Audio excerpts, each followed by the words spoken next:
tu akan memudahkan saya sebab saya pun percaya casting adalah 60% of directing. So kalau kita ada casting yang bagus, 60% kerja kita dah selesai, kita hanya tumpukan kepada 40% tu sahaja. Alright. Okay. Sekarang saya nak pergi ke apa nama filem Nadia juga, berkenaan dengan Nadia, dan juga nak relate terus kepada kepada filem Takut ke Tak. Okay. Right? Kita tahu bahawa Mus selalu buat filem short film. So dalam short film dia tak masuk dalam genre filem, kan? Jadi bila Mus start untuk masuk genre filem, kan? So Mus pilih horror komedi, iaitu Takut ke Tak. Alright. Soalan saya adalah kenapa horror komedi pilihan Mus? Okey, sejujurnya bukanlah saya memilih untuk membuat filem tu, tapi projek tu secara tak langsung telah memilih saya lah. Sebab waktu tu produksi JZ Picture, dia dah ada idea dan dia telah tengah mencari pengarah yang sesuai.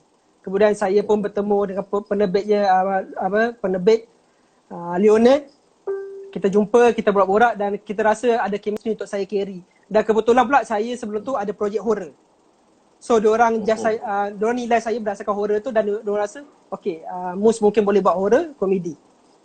Jadi benda tu secara tak langsung lah, bukan saya sengaja memilih untuk buat horror komedi sebab saya risau juga untuk menggunakan genre horror komedi sebagai antara filter awal saya. Tapi dengan bantuan JZ Picture, dengan penerbit yang bagus, saya rasa so far saya berpuas hati. Saya rasa fun jugalah filem tu. Okay, filem horror ni banyak kan Mus?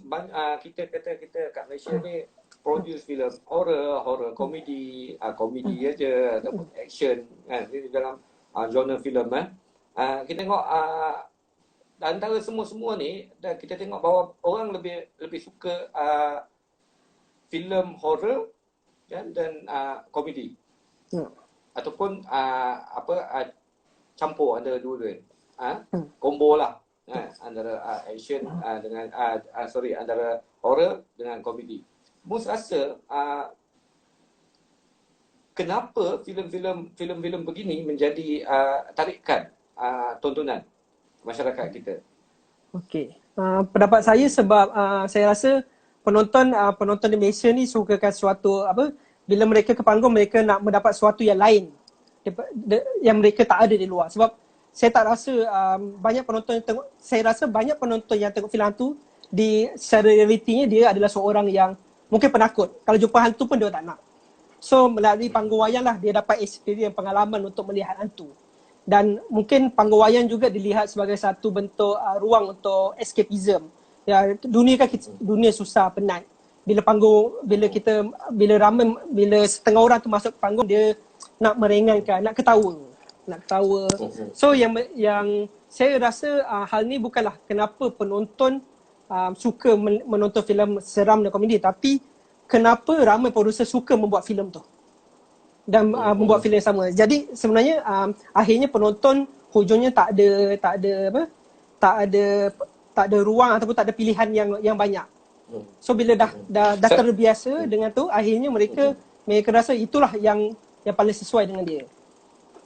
Saya rasa benda ni timbal balik, Mus. Maknanya producer beranggapan begitu sebab berdasarkan tontonan penonton untuk previous work. Maknanya filem-filem seram yang lain bila collect banyak, so producer akan invest, akan cari investor untuk invest dalam filem-filem genre yang macam tu.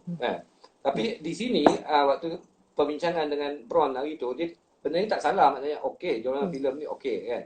Tapi apakah hanya itu? Maknanya isu kita sekarang adalah penerimaan penonton terhadap filem-filem yang bukan daripada genre filem.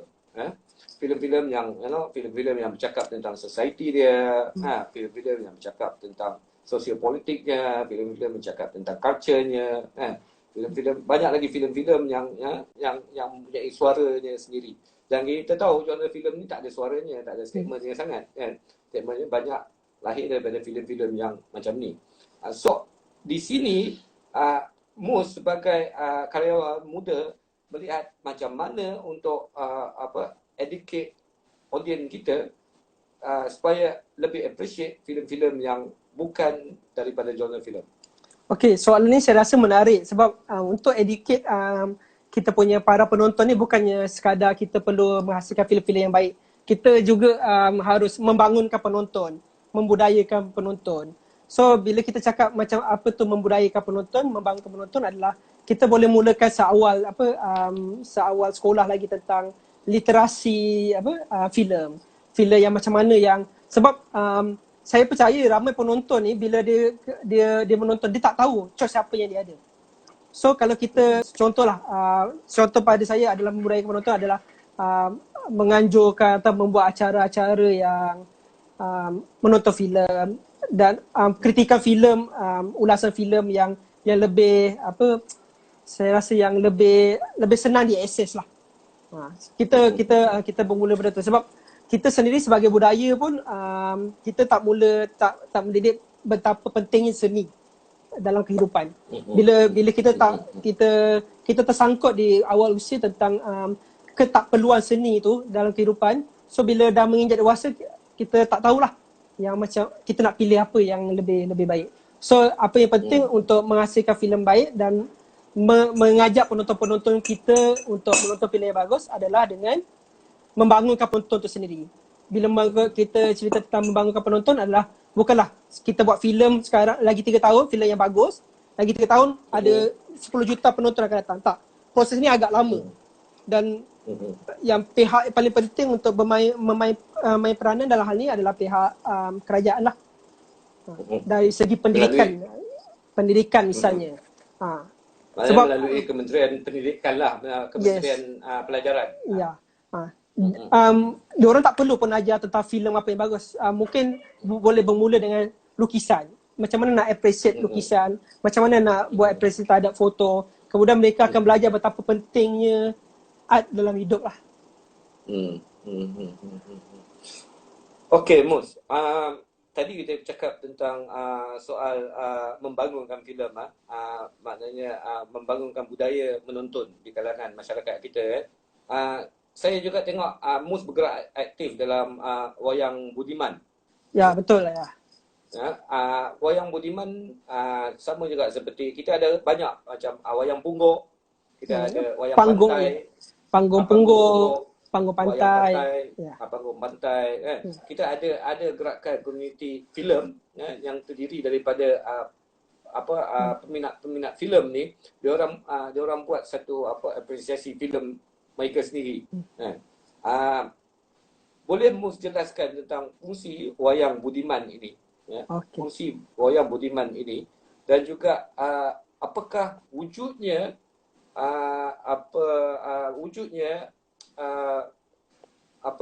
kita nak panggil apa, dia bukan badan, organisasi wujudnya organisasi macam ni, komuniti yang macam ni, seperti panggung pungguk, seperti panggung pantai, wayang Budiman, ada konfit.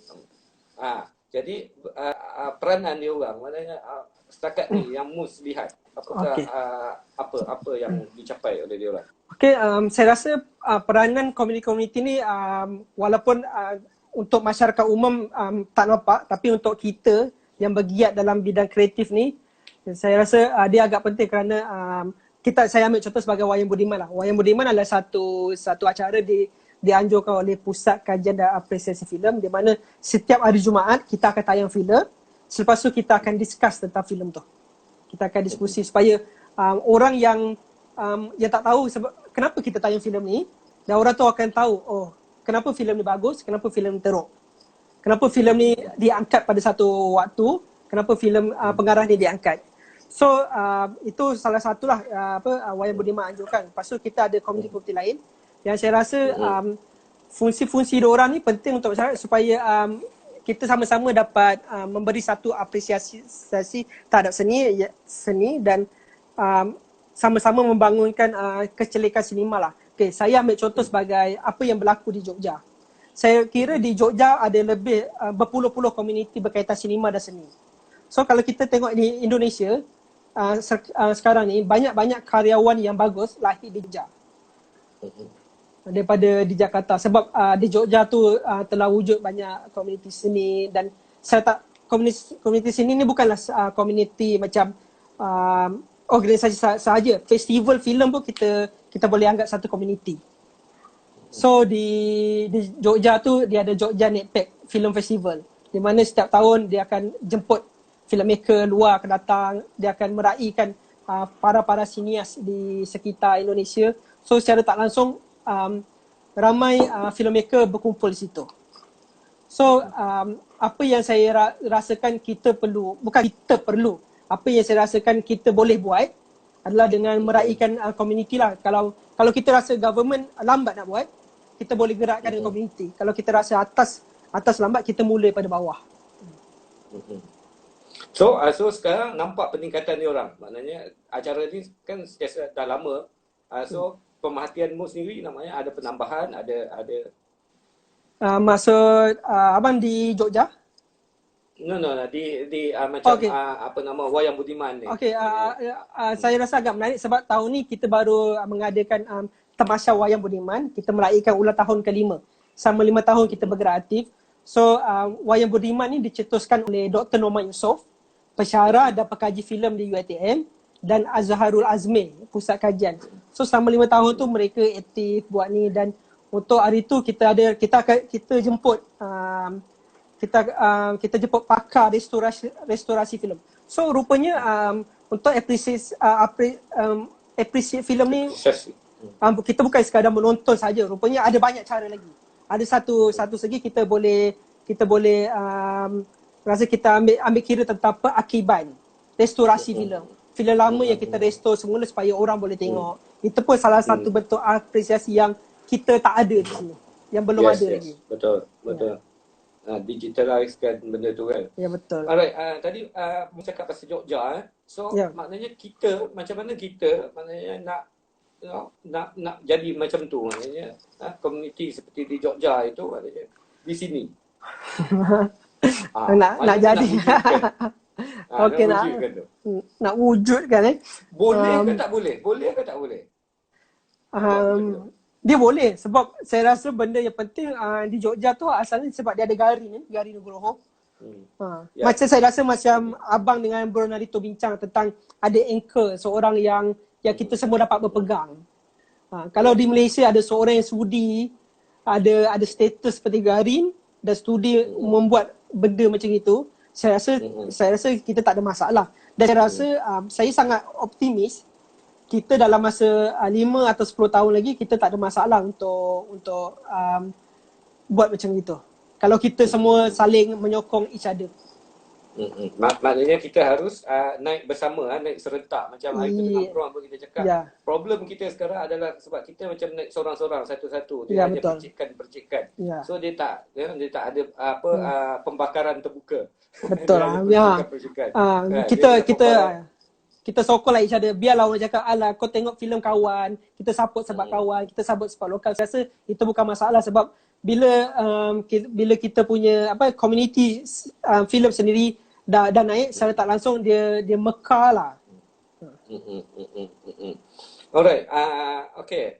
Satu lagi adalah budaya kritikan filem di Malaysia. Maknanya Mus melihat budaya kritikan di Malaysia ni macam mana sekarang ni? Sebab kita tahu bahawa kritikan ini harus naik seiring dengan pembikinan filem tu. Maknanya dia harus naik bersama-sama. Okey, dari segi kritikan tu saya rasa saya tak ada masalah sangat sebab sebelum kita cakap kritikan kita cakap pasal ulasan dululah. Kita ada banyak pengulas filem yang saya rasa okey, kita ada yang selalu tulis di blog. Pengulas macam Fadli Al-Akiti, saya rasa dia sangat penting. Dia bukan sekadar pengulas, dia juga adalah pengkritik filem. Kalau kita nak lebih santai lagi, kita ada Zavlog. Saya respect dekat Zavlog bukanlah sebab ulasan-ulasannya, tapi dia konsisten buat apa yang dia nak buat. Walaupun berapa kali dia telah ada polis report dekat dia, ada filmmaker report, ada filmmaker attack dia konsisten nak buat benda tu. Itu satu benda yang bagus. Cuma saya rasa dari segi pengkritik yang baik kita masih kurang. So masih kurang lagi. Saya ada berapa penulis filem yang saya suka baca tulisannya. Kita ada Abro Rivai, kita ada Nazim Masnawi. Tapi kedua-dua ni jarang tulis. Kita ada Ridwan Saidi atau pembina filem. Mereka ni sangat jarang dan Nazim sendiri pernah sebab saya rasa nama-nama ni yang disebut dia orang pembikin juga kan, macam Abro juga pembikin, ya, macam Abro pembikin. Ya, Abro pembikin, Ridwan pun pembikin, Nazim dia tak bikin Ridwan lagi. pun pembikin. Nazim tak bikin lagi, tapi dia kata masyarakat seolah-olah tak faham fungsi kritikan filem. So kadang kita betul. dapat Betul, sebab kadang-kadang kita terlalu takut dengan kritikan. Saya pernah dengar Kishenjit, mendiang Kishenjit pernah berkongsi cerita kenapa, sebab dia start dengan sebagai pengkritik sebelum dia jadi penggiat teater director. So dia banyak kritik pementasan teater ketika itu sampai dia akhirnya hilang semua kawan, dia kata. That's why dia berhenti untuk buat kritikan dan dia jadi pembikin. Ya, so saya rasa sebagai pengkarya pun kita pun ada kekurangan yang bila kita rasa bila orang mengkritik karya tu, orang mengkritik penghasilnya, karyawan tu sekali. Yang kita kritik tu adalah karyanya. Saya waktu awal-awal saya buat short film, saya ada rasa macam itu. Saya tak nafikan bila orang kritik short film saya terasa. Tapi bila lama bila saya start buat short film Nadia, letak di YouTube, saya baca komen-komen, saya rasa lucu. Lama-lama sebab baru yang saya sedar rupanya yang dikritik tu adalah karya tu, bukan pekaryanya. Bukan pekaryanya. Okey Mus, kita ada 15 minit lagi. Okey, sekarang kita